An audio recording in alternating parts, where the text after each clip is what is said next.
अब्दुल-रऊफ इब्राहिम साहब हमारे साथ मौजूद हैं, चेयरमैन है कराची होलसेल ग्रोसर एसोसिएशन के। बहुत शुक्रिया अब्दुल-रऊफ साहब, प्रोग्राम के लिए आपने वक्त निकाला। ये जो विदहोल्डिंग टैक्स आप लोगों पर आयद हुआ है, ये इससे मजीद क्या मुश्किलात आपकी बढ़ गई हैं, ये कितने फ़ीसद है, और अब इसके नतीजे में जो एहतजाज आप लोग कर रहे हैं इसकी क्या मुद्दत होगी, कब तक करते रहेंगे? देखिए, ये 2 तारीख तक है, 31 जुलाई से 2 तारीख, मतलब कल तक है। ये हड़ताल कल तक की है, लेकिन इसमें एक बड़ी चेंजिंग आ रही है कि ये आप देख लें कि पंजाब के 17 शहर बंद हैं, हैदराबाद के सिंध जोन के 8 बंद हैं, कोयटा बंद है, पिशावर बंद है, पूरे पंजाब में हैदराबाद टोटल बंद है। मुझे एक सवाल का जवाब दे दे कोई भी, अगर ये पर्सन सुन रहे हो गवर्नमेंट हुकाम, कि जब आप एसेंशियल आइटम पे, बेसिक खुराक के आप उसके ऊपर विथ होल्डिंग टैक्स लगाना चाहते हैं, तो मुझे आप बताएं कि पहले ही ऑलरेडी इनकम टैक्स 3.5% अदा करते हैं, सेल टैक्स अदा करते हैं, और ये बताएं कि प्रोविजनल टैक्स भी देते हैं। अब आप इसके ऊपर विथ होल्डिंग टैक्स फिर लगा रहे हैं।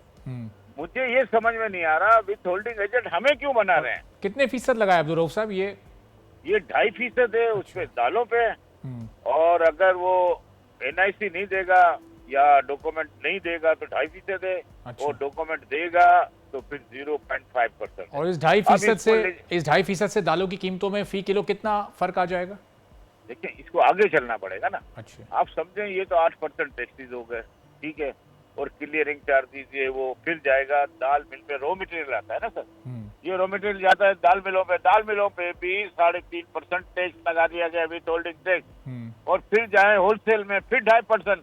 एक ही चेन को आप दोबारा किस तरह टैक्सेस वसूल करेंगे? एक ही बात क्या हुई? क्या पाकिस्तान है या दुनिया में कोई ऐसी कंट्री है कि एक टैक्स 4 जगह वसूल किया जाए एक ही? क्या टूल प्लाजा बना हुआ है क्या ये?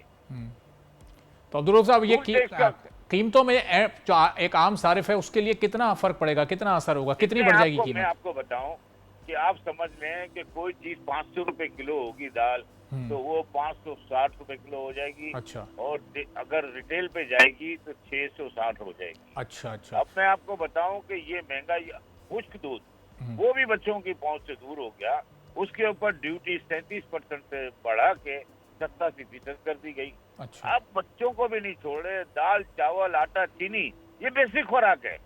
मुझे ये बताएं कि ये लम्हा फिक्रिया नहीं है कि हमने, ये वजीर खजाना आए हुए थे चेंबर ऑफ कॉमर्स में, और वजीर मुमलिकत भी आए हुए थे।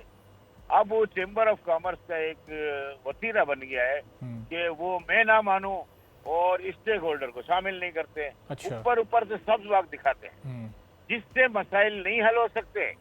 अच्छा, तो उसमें आप लोगों की नुमाइंदगी नहीं रही? उस मीटिंग में आप लोगों को नहीं बुलाया गया? सर, आप बताएं कि मैं लीड कर रहा हूं तकरीबन सारे शहर, तो मुझे बताएं, मुझे बुलाने का उन्होंने मना कर दिया, हमें नहीं मिलना आपसे। अच्छा। तो ये तो आलम है, ये तो संजीदगी का आलम है। जुबैर मोती वाला जो BMGN के चेयरमैन है, और ये देखें कि उसके हारिस अगर जो VP थे साबिका, वो एक अलग बात करते। मैंने कहा तुझे कोई काम आता है भाई? काम आने वाले को लाओ, स्टेक होल्डरों को लाओ, जब जाके ही आपको पता चलेगा। अब उनके साथ गवर्नमेंट महकमे होते हैं, अब वो TDF का चेयरमैन, KLAC का डायरेक्टर, जाहिर सी बात है वो गवर्नमेंट की बात करेगा। कोई अवामी मसाइल हल नहीं करवा सकते ये। बिल्कुल। तो इसका मतलब अब आप लोग बराह रास्त कोई अप्रोच नहीं है अपना मौक़िफ़ हुकूमत तक पहुंचाने के लिए? अब जारी हमारे नहीं, ये अप्रोच कहाँ से आएगी? अगर हम करते हैं तो वो बोलते हैं हमें मिलना ही नहीं है, तो उसका हल क्या निकलेगा?